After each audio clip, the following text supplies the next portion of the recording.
आदाब अर्ज़ है। MCN उर्दू न्यूज़ में आपका इस्तकबाल है। नाज़रीन, मैं हूँ शेख हुरबानो। खबरों के इस सिलसिले को शुरू करने से पहले एक नजर डालते हैं आज की सुर्खियों पर।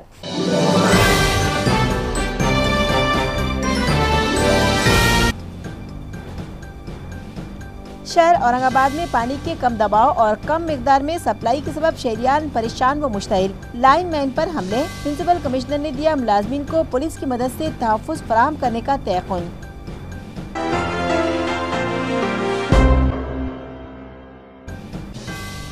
जिला औरंगाबाद में कैद पड़ जाने के सबब संगीन हो रहे हैं हालात। मौसम गर्मा में पानी की किल्लत, मवेशियों के चारे पानी का भी मसला दरपेश। दम तोड़ चुकी है हुकूमत की स्कीमात, अवाम को शिकायतें। सोशल मीडिया पर इंतखाबी तशहीर करना है गैर कानूनी। ज़ाब्ता अखलाक की खिलाफ वर्जी करने वालों पर होगी कड़ी कार्रवाई, कहा क्राइम ब्रांच के ACP डॉक्टर नागनाथ कोड़े ने। और कागजीपुरा में पेश आया दिल खराश हादसा, 3 दोस्तों ने लगाई तालाब में छलांग मगर एक की लाश भी बरामद। मामला मुतालिका पुलिस स्टेशन में दर्ज। और अब खबरें तफसील से। शहर में कम दबाव से और 6 दिनों के वक्फे से पानी की सप्लाई हो रही है, जिसकी वजह से शहरियान नाराज हैं और वो लाइन मैन पर अपना गुस्सा उतार रहे हैं। गुज़श्ता 2 दिनों में ऐसी ही 3 वारदातें पेश आ चुकी हैं। म्यूनसिपल वाटर वर्क्स मुलाजमीन के एक वफ़द ने म्यूनसिपल कमिश्नर डॉक्टर निपुण विनायक से मुलाकात की और उन्हें बताया कि शहर में पानी की किल्लत के सबब लोग शदीद नाराज हैं और वो वाटर वर्क्स डिपार्टमेंट के मुलाजमीन पर अपना गुस्सा उतार रहे हैं। मुलाजमीन ने कमिश्नर को बताया कि एहतियाती तदाबीर के तौर पर हर टाकी पर CCTV कैमरे नस्ब किए जाएं और सिक्योरिटी गार्ड तैनात किए जाए। म्यूनसिपल कमिश्नर ने मुलाजमीन से कहा कि अगर कोई कानून अपने हाथ में लेता है और मुलाजमीन के साथ मारपीट की जाती है तो वो फौरन इस मामले की शिकायत मुतालिका पुलिस स्टेशन में दर्ज कराए। उन्होंने मुलाजमीन को यकीन दिलाया कि किसी को भी कानून की खिलाफ वर्जी करने की इजाज़त नहीं है और मुलाजमीन को मुकम्मल तहफ़्फ़ुज़ फराहम करने के लिए म्यूनसिपल इंतज़ामिया पाबंद है। MPSC के तहत मुख्तलिफ सरकारी ओहदों के लिए तहरीरी इम्तिहानात 23 मार्च को होंगे, लिहाजा जिला इंतजामिया ने इम्तिहानी मराकिज़ पर स्टेशनरी भिजवा दी। महाराष्ट्र पब्लिक सर्विस कमीशन के तहत मुख्तलिफ सरकारी ओहदों के लिए तहरीरी इम्तिहानात 23 मार्च को हैं, जिनमें शिरकत के लिए इंतजामिया को 26,000 उम्मीदवारी दरख्वास्तें मौसूल हुई हैं और इम्तिहानात के लिए 77 सेंटर्स बनाए गए हैं। इस इम्तिहान के पेश नज़र जिला इंतजामिया के एग्जामिनेशन डिपार्टमेंट की जानिब से मुतालिका इम्तिहानी मराकिज़ के जिम्मेदारान की एक अहम मीटिंग जिला कलेक्ट्रेट के कॉन्फ्रेंस हॉल में रखी गई, जहां उन्हें ज़रूरी हिदायतें दी गई और इम्तिहानी मराकिज़ पर लगने वाली ज़रूरी स्टेशनरी और तमाम अशिया उनके सुपुर्द की गई। लोकसभा इंतखाबात के पेश नज़र ज़ाब्ता अखलाक नाफिज हो चुका है, लिहाजा सोशल मीडिया पर उम्मीदवारों की तशहीर करने वालों पर पुलिस कड़ी कार्रवाई करेगी। ये इतला ACP नागनाथ कोड़े ने MCN को दी। प्रक्रिया चालू झालेली आहे। निवडणुकीच्या दरम्यान जर कुणी अनाधिकृत सोशल मीडियावर जर प्रचार करत असेल किंवा काही अनाधिकृत पोस्ट टाकून काही मतं मिळवण्याचा कुणी प्रयत्न करत असेल किंवा कुणाचं विडंबन किंवा टीका करत असतील तर अशी हुडकून त्यांच्या विरोधात कायदेशीर कारवाई करण्याची तजवीज ठेवण्यात आलेली आहे। त्याचबरोबर संध्याकाळी 10च्या नंतर मतं मागण्यासाठी फोन करणं किंवा मेसेज करणं असं सुद्धा नवीन निवडणूक आयोगाचे सर्क्युलर आलेलं आहे। त्याच्या विरोधात कायदेशीर कारवाई करण्यात येणार आहे आणि सर्व मतदाराला आणि लोकांना आमचं आव्हान आहे अशा प्रकारचे अनाधिकृत कोणतंही सोशल मीडियावर आपण पोस्ट करू नये जे की निवडणुकीच्या संबंधित आहे। औरंगाबाद जिले में बढ़ती गर्मी के साथ साथ कैद की सूरत हाल भी संगीन होती जा रही है और हुकूमत की स्कीमात कागजों तक ही महदूद है, लिहाजा देही आवाम परेशान दिखाई दे रहे हैं। औरंगाबाद लोकसभा हलके में सियासी पार्टियों ने चुनावी सरगर्मियां तेज कर दी हैं, जबकि दूसरी तरफ देही इलाकों में कैद के सबब किसान बदहाल दिखाई दे रहे हैं। मवेशियों के लिए चारे और पीने के पानी का मसला पैदा हो चुका है। बाजार में जानवर लाने पर कोई उन्हें आधी कीमत पर खरीदने के लिए तैयार नहीं है। हुकूमत ने खैज़दा इलाकों में पीने के पानी और जानवरों के चारे का इंतजाम करने का ऐलान किया था। इस ज़िम्मन में अहकामात भी जारी किए गए थे, लेकिन वो दफ्तरी फाइलों तक ही महदूद रहे, उस पर अमल करने कोई तैयार नहीं है। चारा छावनियाँ भी शुरू नहीं की गई। ज़िले में अवाम को पानी सप्लाई करने के लिए मजीद 800 टैंकरों का मुतालबा किया जा चुका है, मगर उस पर अब तक अमल नहीं किया गया। देही इलाकों में पीने के पानी के लिए अवाम को दर बदर भटकना पड़ रहा है।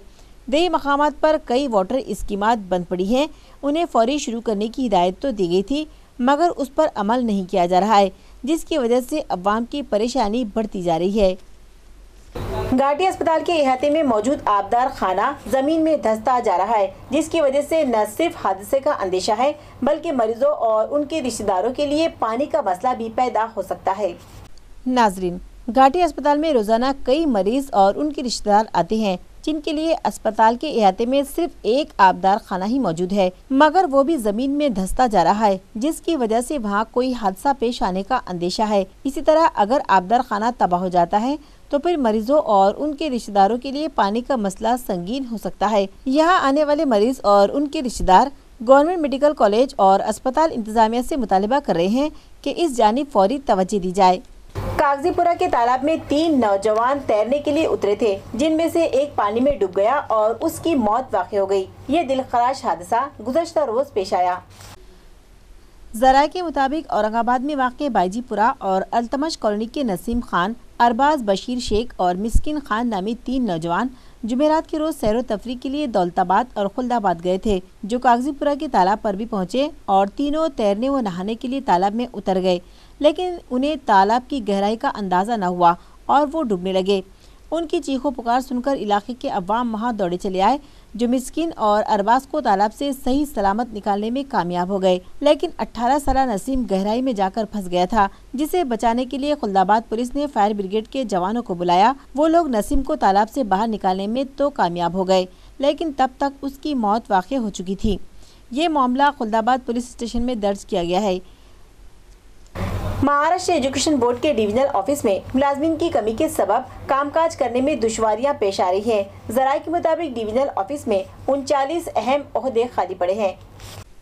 महाराष्ट्र सेकेंडरी व हायर सेकेंडरी एजुकेशन बोर्ड के औरंगाबाद डिविजनल दफ्तर के मुख्तलिफ शोबों में 39 अहम ओहदे खाली हैं। फिल वक्त वार्ड का कामकाज 51 मुलाजमीन पर चल रहा है, जिसके सबब इम्तिहानात का कामकाज करने में मुलाजमीन को दिक्कतों का सामना करना पड़ रहा है। मौसूला तफसीलात के मुताबिक एग्जाम डिपार्टमेंट में सुपरिटेंडेंट की एक जगह खाली है।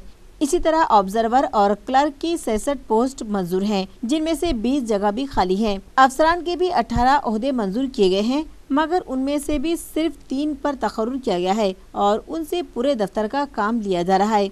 एजुकेशन बोर्ड औरंगाबाद के तहत जालना, बीड़, परभनी, हिंगोली और औरंगाबाद ये 5 अजला आते हैं और इन अजला में 10वीं व 12वीं के इम्तिहानात की जिम्मेदारी के साथ साथ नताइज का ऐलान करने की जिम्मेदारी भी SSC बोर्ड पर आयद होती है, मगर मुलाजमीन की कमी के सबब यहाँ कामकाज करने में अफसरान व दीगर मुलाजमीन को परेशानियों का सामना करना पड़ रहा है। शहर औरंगाबाद के करीब जालना रोड पर विश्वनाथ बाबा की झोपड़ी है, जहां वो गुज़श्ता 30 बरसों से आबदार खाना चला रहे हैं और राहगीरों को मौसम गर्मा में ठंडा पानी पिला रहे हैं। आइए वाटर डे के मौके पर देखते हैं एक रिपोर्ट MCN की खुसूसी पेशकश।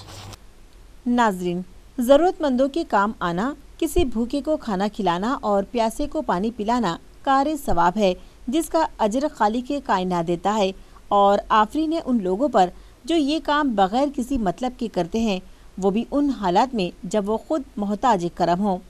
ऐसा ही नेक काम विश्वनाथ दांडगे उर्फ विश्वनाथ बाबा गुज़श्ता 30 बरसों से कर रहे हैं। औरंगाबाद जालना रोड पर कैम्ब्रिज चौक से कुछ आगे बाएं तरफ के रास्ते पर एक झोपड़ी है जो विश्वनाथ बाबा की है। वो एक खेत मजदूर हैं, रोज़ कमाते हैं और उतना ही कमाते हैं जिससे उनका पेट भर सके, लेकिन मौसम गर्मा में जूं ही धूप बढ़ जाती है वो राहगीरों की खिदमत में लग जाते हैं। वो बैलगाड़ी हाँक कर कुएं से पानी लाते हैं, घड़े भरते हैं और चिलचिलाती हुई धूप में सफ़र करने वाले राहगीरों को साए में बिठाकर उन्हें ठंडा मीठा पानी पिलाते हैं और उसके एवज़ में अगर कुछ लेते हैं तो बस दुआएं।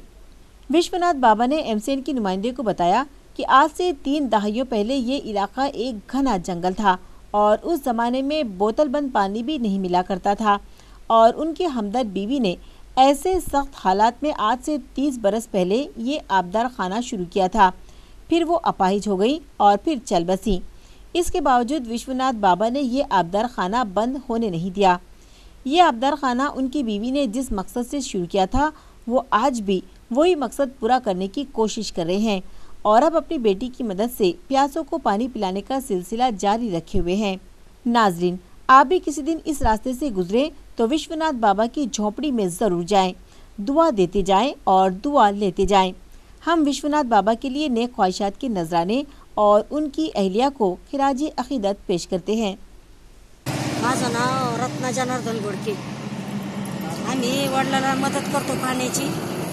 30 ते 40 वर्षापासून पाणपोई चालवत होती आमची आई। मग ते मरणाच्या नंतर मग माझे वडिलांना आम्ही मदत करतो। सकाळी 7:30ला पाणी भरून टाकतो। 10 वाजता वडील येऊन बसते, संध्याकाळी 6 वाजता वापिस येते ते। याच्यातून काही उत्पन्न भेटतं? याच्यातून काय ज्याची त्याची सहखुशी आली। आम्ही मागत पण नाही, काहीच पण नाही। त्याची तर सहखुशी 4 आणि 8 रुपये दिले की ठीक। आम्ही मागत पण नाही, काही नाही। आम्ही आपलं जाणार येणारला पाणी पुरवतो। आईला आता 5 साल चालू आहे। तरी किती लोक येतात अंदाजे? आपलं पब्लिक बरीच 1000-2000 पब्लिक पाणी पितो रोजचे इतके लोक येतात इथं पाणी? रोजचे आम्हाला 3-4 राजनं पाणी पुरत नाही। रोज तुम्हाला 4 राऊंड पाणी लागतं? हा, 4-5 राजनं पुन्हा डबल टिबल भरला आता निघून या महिन्यापासून पुढं। पाणी तुम्ही कशा पद्धतीने आणता इथं? आम्ही गाडीत नसलं तर डोक्यावर आणतो, लेकरं बाळ वडिलांना मदत करतो, नाही तर मग आपल्या मोटरसायकल। या मागचा तुमचा मुख्य उद्देश काय आहे पाणपोई चालवण्यामध्ये? यायचे 2-2, 3-3 किलोमीटरहून पाणी आणलं आम्ही। नाही, हे पाणपोई तुम्ही चालू केली त्याचा मुख्य उद्देश काय तुमचा? का चालवतात तुम्ही? आमच्या आईच्या मनाचीच इच्छा, म्हणजे अशी मनात माझ्या आईची इच्छा पूर्ण करण्यासाठी चालू है। हर्निया अगरचे की एक आम बीमारी है, लेकिन तकलीफ बढ़ जाने की सूरत में उसका ऑपरेशन करवाना ही बेहतर है। इन ख्यालात का इजहार डॉक्टर विजय बोरगांवकर ने किया। एक निराळेच प्रकारे विकसित झालेले आहे की ज्यामुळे पेशंटला कमी वेदना होऊन कमी खर्चामध्ये हर्नियाचे ऑपरेशन होऊ शकते। अशा प्रकारचे ऑपरेशन्स आपल्या औरंगाबादमध्ये सुद्धा गेल्या 4-5 वर्षात चालू आहे। हे तंत्रज्ञान शिकण्यासाठी सर्जन्सना तसे एक प्रकारचे सोपे आहे। ह्या आपल्या जवळच्या सगळ्या सर्जन्सना अशा प्रकारचे प्रशिक्षण देऊन त्यांना ह्या नवीन तंत्रज्ञानाची माहिती उपलब्ध करून देण्याबाबत ही परिषद आयोजित केली आहे। विशेष म्हणजे ह्या परिषदेमध्ये आंतरराष्ट्रीय कीर्तीचे doctor Ramanna, doctor Sarfaraz Baig, doctor Rajesh Khullar, doctor Bhandarkar, doctor Panjani आणि डॉक्टर प्रमोद शिंदे, डॉक्टर रेगे ही सर्व मंडळी येऊन मार्गदर्शन करणार आहे। या परिषदेमध्ये हर्नियाच्या ऑपरेशन्सचे लाईव्ह प्रक्षेपण होणार आहे। कृपामय हॉस्पिटल्समध्ये ऑपरेशन्स होतील आणि ती रमा इंटरनॅशनलमध्ये दाखवण्यात येणार आहे। जवळपास 300 सर्जन्सनी याच्यामध्ये सहभाग घेतलेला आहे। अशा प्रकारची आपल्या भागामध्ये ही एक परिषद प्रथमच होती। सर, ये हर्निया कितने टाइप के होते हैं सर? हर्निया अतिशय कॉमन म्हणजे तो ग्रॉइन हर्निया किंवा जागेतला हर्निया असं आपण म्हणतो, आणि काही हर्निया जे असतात ते ऑपरेशनच्या नंतर उद्भवलेले असतात। तो ये हर्निया कभी रिपीट होने के चांसेस रहते हैं क्या? हर्निया रिपीट होण्याचे चान्सेस असतात आणि तेवढ्याकरताच हे नवीन आपण तंत्रज्ञान उपलब्ध करून देत आहोत की ह्या नवीन प्रकारच्या माध्यमातून हर्नियाचे रिकरन्सेस रेट हे खूप कमी झालेले आढळून राहिले आहे। संपूर्ण जगामध्ये आता हे तंत्रज्ञान फार मोठ्या प्रमाणामध्ये उपलब्ध होत आहे। सपोज समझो किसी का हर्निया का ऑपरेशन हो गया और उसके टाके में कुछ अगर फॉल्ट अगर आ गया, समझो बोलेंगे उसको टाके सूखे नहीं, तो उसको फिर से हर्निया होगा क्या? हो, हर्नियाच्या ऑपरेशन नंतर जर पेशंटला जखमीमध्ये जर काही त्रास होत असेल तर जवळपास 25 ते 30% लोकांमध्ये हर्निया हा परत होण्याची शक्यता असते। त्यावर एक विशेष काळजी आपण घेतो की हर्नियाची संबंधित जेवढी उपकरणं असतात ती अतिशय चांगल्या प्रकारे आपण निर्जंतुकपणे करून घेतो आणि हर्नियाची जाळी जी आहे ती योग्य आणि चांगल्या प्रकारची जाळी वापरतो। आणि सध्याचा आमचा अनुभव असा आहे की हर्नियाच्या ऑपरेशननंतर फक्त 1 किंवा 2 इंजेक्शन्स फक्त आम्ही अँटीबायोटिकचे देऊ आणि त्यांना इन्फेक्शन्स होऊ देत नाही। गेल्या 5 वर्षामध्ये माझा असा अनुभव आहे की हर्नियाचे इन्फेक्शनचा रेट माझ्या मते आपल्याकडे सध्याला 0% आहे। सर, हर्निया नहीं होना ऐसा आप है तो पब्लिक के लिए आप क्या उपदेश देंगे कि इसके लिए उसको हर्निया नहीं होना? हर्निया साधारण जी लोक जास्त वजन उचलण्याचं काम करतात किंवा ज्यांना खूप खोकला आहे 3-4 महिने, दम्याचे लोक वगैरे, किंवा ज्यांना बद्धकोष्ठता आहे, ज्यांना लघवी करायला त्रास होतो, जोर द्यावा लागतो, अशा लोकांच्यामध्ये हर्नियाचं प्रमाण वाढतं. त्याचप्रमाणे जी लोक एक्झरसाईज किंवा व्यायाम वगैरे करत नाही, स्थूलता असते, यामध्ये पण हर्नियाचं प्रमाण वाढतं. तर सर्वसाधारण नागरिकांनी काळजी अशी घेण्यात मी सांगू इच्छितो की त्यांनी रोज कुठला तरी व्यवस्थित व्यायाम करणं हे जरुरीचं आहे. वजन न वाढू देणं जरुरीचं आहे. ठीक आहे सर, धन्यवाद. सर्जन्सना, मराठवाड्यातल्या, खानदेशातल्या आणि सर्जन्सना मी इथे इन्व्हिटेशन देऊ इच्छितो की सर्वांनी या शिबिराचा चांगल्या प्रकारे फायदा घ्यावा. त्याचप्रमाणे सर्व माध्यमांना मी विनंती करतो की हे जे नवीन तंत्रज्ञान आम्ही दाखवणार आहोत त्याचा सर्वसामान्य जनतेपर्यंत आपण याचा प्रसार करावा, जेणेकरून सर्व लोकांमध्ये एक प्रकारची जागृती येईल आणि ते या तंत्रज्ञानाचा भाग घेतील. गुज़श्ता रोज यूनिवर्सिटी के गर्ल्स हॉस्टल की तलबा के लिए खाने का इंतजाम नहीं था, लिहाजा उनके लिए खाना एमएलए इम्तियाज जलील ने भिजवाया। गुज़श्ता रोज होली का त्यौहार था, जिसकी वजह से डॉक्टर बाबा साहब अम्बेडकर मराठवाड़ा यूनिवर्सिटी के गर्ल्स हॉस्टल में मेज़ बंद रखी गई थी। अगरचे के इंतजामिया की ये जिम्मेदारी थी कि त्यौहार की मुनासिबत से न सिर्फ ये कि मेज़ शुरू रखी जाए बल्कि तालिबात को फीस्ट भी दी जाए, लेकिन इंतजामिया ने ये ज़रूरी नहीं समझा, जिसकी वजह से तालिबात भूखी रह गईं। इत्तला है कि उन्होंने यूनिवर्सिटी इंतजामिया को भी वाकिफ करवाया था, लेकिन इंतजामिया ने खाने का इंतजाम नहीं किया। बिलाखिर तालिबात ने एमएलए इम्तियाज जलील को फ़ोन कॉल किया, जिसके बाद इम्तियाज जलील ने उनसे ताउन किया और उनके लिए त्यौहार की मुनासिबत से अच्छा खाना भिजवाया। हरसुल तालाब से गैर कानूनी तौर पर रेत निकालने वाले 2 गिरोहों में तसादुम हो गया। इस वारदात में एक शख्स शदीद तौर पर जख्मी हुआ है। पुलिस ज़राए के मुताबिक गुज़श्ता रोज हरसुल तालाब से फुले गिरोह और लोखंडी गिरोह गैर कानूनी तौर पर रेत निकाल रहे थे कि इसी दौरान किसी बात पर दोनों के दरमियान लफ्जी झड़प हो गई और फिर मारपीट शुरू हो गई। इस मौके पर गणेश फुले और उसके साथी लखन ने लोखंडे पर जानलेवा हमला करते हुए उसके पेट में चाकू घोंप दिया। इस वारदात में लोखंडे शदीद तौर पर जख्मी हुआ है, जिसका इलाज एक खानगी अस्पताल में जारी है। इस मामले में हरसुल पुलिस ने क्रॉस कंप्लेंट दर्ज की है और लोखंडे पर जानलेवा हमला करने के मामले में गुज़श्ता शब फुले को गिरफ्तार करके उसके खिलाफ मुकदमा दर्ज किया है। मजीद तहकीकात पुलिस कर रही है। रंग पंचमी के मौके पर नशे की हालत में गाड़ियां चलाने के मामले में 34 अफराद पर कार्रवाई की गई है। ये इत्तला क्राइम ब्रांच के एसीपी डॉक्टर नागनाथ कोडे ने एमसीएन को दी। 23 केसेस केलेले आहेत, त्यामध्ये नशिल्या गोळ्या सुद्धा आम्हाला सापडलेल्या आहेत। त्याच्यातला आरोपी सागर शिंदे यालाच अटक केलेली आहे, त्याच्याकडून गोळ्या जप्त करण्यात आलेल्या आहेत। त्याचबरोबर शहरामध्ये कुठेही अनुचित प्रकार घडू नये, कुठला अपघात होऊ नये या दृष्टिकोनातून प्रत्येक वाहनं चेक करण्यात आली। जो चालक आहे त्याने दारू पिऊन जर वाहन चालवत असेल तर त्यांच्या विरोधात कारवाई करण्यात आलेली आहे। त्याची चेकिंग करण्यात आली। ज्याने दारू पिलेल्याचं निष्पन्न झालं तर त्याच्यावर ड्रंक अँड ड्राईव्हच्या 34 केसेस दाखल करण्यात आलेले आहेत। सध्या निवडणुकीची प्रक्रिया चालू असल्यामुळे हा अशा प्रकारचा ड्राईव्ह या ठिकाणी घेण्यात आलेला आहे। त्याचबरोबर व्हॉट्सअपवर सोशल मीडियावर। और अब खबरों के आखिर में एक बार फिर नजर डालते हैं आज की सुर्खियों पर।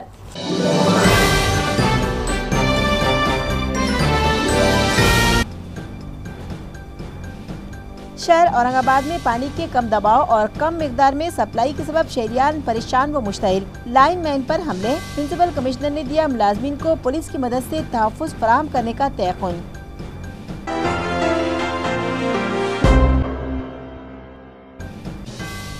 जिला औरंगाबाद में कैद पड़ जाने के सबब संगीन हो रहे हैं हालात। मौसम गर्मा में पानी की किल्लत, मवेशियों के चारे पानी का भी मसला दरपेश। दम तोड़ चुकी है हुकूमत की स्कीमात, अवाम को शिकायतें। सोशल मीडिया पर इंतखाबी तशहीर करना है गैर कानूनी, ज़ाब्ते अखलाक की खिलाफ वर्जी करने वालों पर होगी कड़ी कार्रवाई, कहा क्राइम ब्रांच के एसीपी डॉक्टर नागनाथ कोडे ने। और कागजीपुरा में पेश आया दिल खराश हादसा, 3 दोस्तों ने लगाई तालाब में छलांग मगर एक की लाश भी बरामद। मामला मुतालिका पुलिस स्टेशन में दर्ज। इसी के साथ आज का एमसीएन उर्दू खबरनामा खत्म होता है। कल आपसे फिर मुलाकात होगी, तब तक के लिए हमें इजाजत दीजिए। खुदा हाफिज।